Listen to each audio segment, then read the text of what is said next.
ഇന്നത്തെ നമ്മുടെ റെസിപ്പി കുട്ടികളൊക്കെ സ്കൂളിൽ വരുന്ന സമയത്തോ അല്ലെങ്കിൽ ഡിന്നറിനൊക്കെ എളുപ്പത്തിൽ ഉണ്ടാക്കിയെടുക്കാൻ പറ്റിയിട്ടുള്ള നല്ല ഹെൽത്തി ആയിട്ടുള്ള ഒരു റെസിപ്പിയാണ് കേട്ടോ.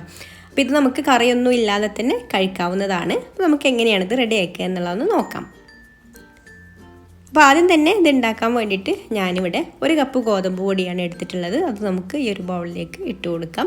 ഇനി ഇതിലേക്ക് പാകത്തിനുള്ള ഉപ്പ് ചേർത്ത് കൊടുക്കാം. എന്നിട്ടൊന്ന് മിക്സ് ചെയ്ത് കൊടുക്കാം. ഇനി ആവശ്യത്തിന് വെള്ളം കൂടെ ഒഴിച്ച് കൊടുത്തിട്ട് നന്നായിട്ടൊന്ന് കുഴച്ചെടുക്കാം.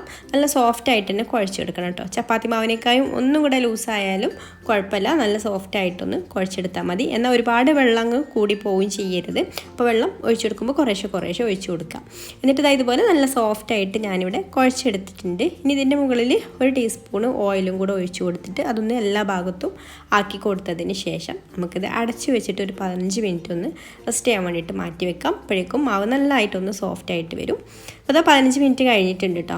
ഇനി നമുക്ക് ഇതിൽ നിന്ന് എടുത്തിട്ട് ഒന്നും കൂടെ ഇതുപോലെ ഒന്ന് കുഴച്ച് കൊടുക്കാം. നല്ല സോഫ്റ്റായിട്ട് വന്നിട്ടുണ്ട്. ഇനി നമുക്കിത് ചപ്പാത്തിയൊക്കെ നമ്മൾ ഉരുളയാക്കി എടുക്കില്ലേ, അതേപോലെ ഓരോ ഉരുളയാക്കി എടുക്കാം. ആ ഒരു വലുപ്പത്തിലുള്ള ഉരുള തന്നെയാണ് കേട്ടോ ഞാൻ ആക്കിയെടുക്കുന്നത്. വലുപ്പമൊക്കെ നിങ്ങളുടെ ഇഷ്ടത്തിനനുസരിച്ചിട്ട് ചെയ്യാം. ഞാനിവിടെ 1 കപ്പ് ഗോതമ്പ് മാവിൽ നിന്ന് 6 ഉരുളകളാണ് കേട്ടോ ആക്കിയെടുത്തിട്ടുള്ളത്. ഇനി നമുക്കിത് ഓരോന്നായിട്ട് പരത്തി കൊടുക്കാം. അപ്പോൾ പരത്തി കൊടുക്കുന്നതിൻ്റെ മുന്നേ ആയിട്ട് പലകയിൽ അല്പം ഓയിലൊന്ന് ആക്കി കൊടുക്കണം കേട്ടോ. പൊടിയിലല്ല നമ്മളിത് പരത്തി കൊടുക്കുന്നത്. എന്നിട്ട് ഇതുപോലെ നല്ല തിന്നായിട്ട് തന്നെ ഒന്ന് പരത്തിയെടുക്കാനായിട്ട് ശ്രദ്ധിക്കുക. നമ്മൾ പൊറോട്ടയ്ക്കൊക്കെ പരത്തിയെടുക്കുന്നത് പോലെ തന്നെ പരത്തി കൊടുത്താൽ മതി. പിന്നെ ഷേപ്പിലൊന്നും വലിയ കാര്യമില്ല കേട്ടോ. ഷേപ്പോ അല്ലെങ്കിൽ ഇത് പൊട്ടിപ്പോയാലൊന്നും വലിയ പ്രശ്നമാക്കാനൊന്നുമില്ല. ഇതുപോലെ നന്നായിട്ട് നല്ല തിന്നായിട്ടൊന്ന് പരത്തിയെടുത്താൽ മതി. ഇത് നിങ്ങൾക്ക് വീഡിയോ കണ്ടുകൊണ്ടിരിക്കുന്ന സമയത്ത് ഇഷ്ടമാണെന്നുണ്ടെങ്കിൽ ഒന്ന് ലൈക്ക് ചെയ്യാൻ മറക്കരുത്. അപ്പോൾ ഞാൻ കൈകൊണ്ട് ഇങ്ങനെ ആക്കി കൊടുത്ത സമയത്ത് ചെറുതായിട്ടൊന്ന് പൊട്ടിയിട്ടുണ്ട് കേട്ടോ. അതൊന്നും കുഴപ്പമില്ല. ഇനി ഇതിൻ്റെ നടുക്കായിട്ട് 1/2 ടീസ്പൂണ് നെയ്യ് ഒഴിച്ച് കൊടുത്തിട്ടുണ്ട്. പിന്നെ ഒരു 1/4 ടീസ്പൂണ് മല്ലിയില അരിഞ്ഞത് ഇതിൻ്റെ മുകളിലായിട്ട് ഇട്ട് കൊടുക്കാം.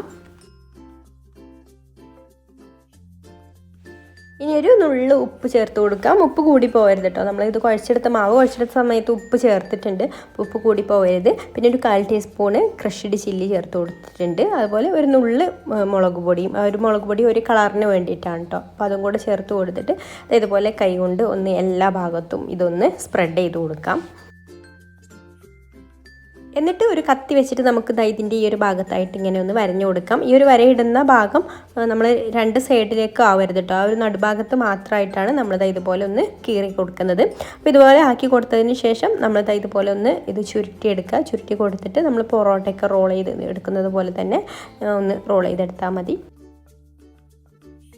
പിന്നെ നിങ്ങൾക്ക് വീഡിയോ കണ്ടുകൊണ്ടിരിക്കുന്ന സമയത്ത് ഇഷ്ടമാണെന്നുണ്ടെങ്കിൽ ഒന്ന് ലൈക്ക് ചെയ്യാൻ മറക്കരുത്. അതുപോലെ തന്നെ നിങ്ങളുടെ അഭിപ്രായങ്ങളൊക്കെ താഴെ കമൻറ്റ് ചെയ്യുക. പിന്നെ ചാനൽ സബ്സ്ക്രൈബ് ചെയ്യാതെ കാണുന്ന കൂട്ടുകാരാണെങ്കിൽ ഒന്ന് സബ്സ്ക്രൈബും കൂടെ ചെയ്യുക കേട്ടോ.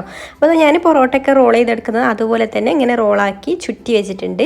ഇനി നമ്മൾ കൈ വെച്ചിട്ട് കയ്യിൽ കുറച്ചിങ്ങനെ ഓയിലൊന്ന് ആക്കി കൊടുത്തിട്ട് ആ കൈ വെച്ചിട്ട് ജസ്റ്റ് ഇങ്ങനെ ഒന്ന് പ്രസ് ചെയ്ത് കൊടുത്താൽ മതി കേട്ടോ. അപ്പോൾ തന്നെ ഇതിങ്ങനെ പരന്ന് വരും. അപ്പോൾ നമുക്ക് ഇതുപോലെ തിന്നായിട്ടൊന്ന് പരത്തി കൊടുക്കാം. പിന്നെ ഇങ്ങനെ പരത്തി കൊടുക്കുന്ന സമയത്ത് ഈ ഒരു പരത്തുന്ന ഭാഗത്ത് ഓയിലാക്കാൻ മറക്കരുത് കേട്ടോ, അല്ലെങ്കിൽ പറ്റി പിടിക്കും. അപ്പോൾ ഇതുപോലെ പരത്തി എടുത്തിട്ടുണ്ട്. ഇനി നമുക്കിത് നല്ല ചൂടായിട്ടുള്ള പാനിലേക്ക് ഇട്ട് കൊടുക്കാം. എന്നിട്ട് നമ്മൾ പൊറോട്ടയും ചപ്പാത്തിയൊക്കെ ചുട്ടെടുക്കുന്ന ആ ഒരു രീതിയിൽ തന്നെ ചുട്ടെടുത്താൽ മതി. ഒരു സൈഡ് ആയി വന്നതിന് ശേഷം ഇപ്പോൾ മറച്ചിട്ട് കൊടുത്തിട്ടുണ്ട്. ഇനി ഞാനിത് ഇതിൻ്റെ മുകളിലായിട്ട് കുറച്ച് സൈഡിലൊക്കെ ആയിട്ട് കുറച്ച് ഓയിലൊന്ന് ഒഴിച്ച് കൊടുക്കുന്നുണ്ട്. ഇനി തിരിച്ചിട്ട് കൊടുക്കുക. എന്നിട്ട് വീണ്ടും 2 സൈഡും തിരിച്ച് മറിച്ചൊക്കെ ഇട്ട് കൊടുത്തിട്ട് ഇതുപോലെ ഒന്ന് കുക്കാക്കി എടുക്കുക. അപ്പോൾ ഇത്രയേ ഉള്ളൂ. സിമ്പിളായിട്ട് എല്ലാവർക്കും പെട്ടെന്ന് ഉണ്ടാക്കിയെടുക്കാൻ പറ്റിയിട്ടുള്ള നല്ലൊരു റെസിപ്പിയാണ്. ഇനിയിപ്പോൾ സ്കൂളിലേക്ക് കൊടുത്ത് വിടാനാണെന്നുണ്ടെങ്കിലും അല്ലെങ്കിൽ കുട്ടികൾ സ്കൂളിൽ വരുന്ന സമയത്തോ ഡിന്നറിനോ ഒക്കെ എല്ലാവർക്കും കറിയൊന്നും ഇല്ലാതെ കഴിക്കാൻ പറ്റിയിട്ടുള്ള നല്ലൊരു റെസിപ്പിയാണ്. എല്ലാവർക്കും ഇന്നത്തെ വീഡിയോ ഇഷ്ടമായിട്ടുണ്ടാകുമെന്ന് വിചാരിക്കുന്നു. അപ്പോൾ ഇത്രയും നല്ല റെസിപ്പിയുമായിട്ട് അടുത്ത വീഡിയോയിൽ കാണാം. താങ്ക്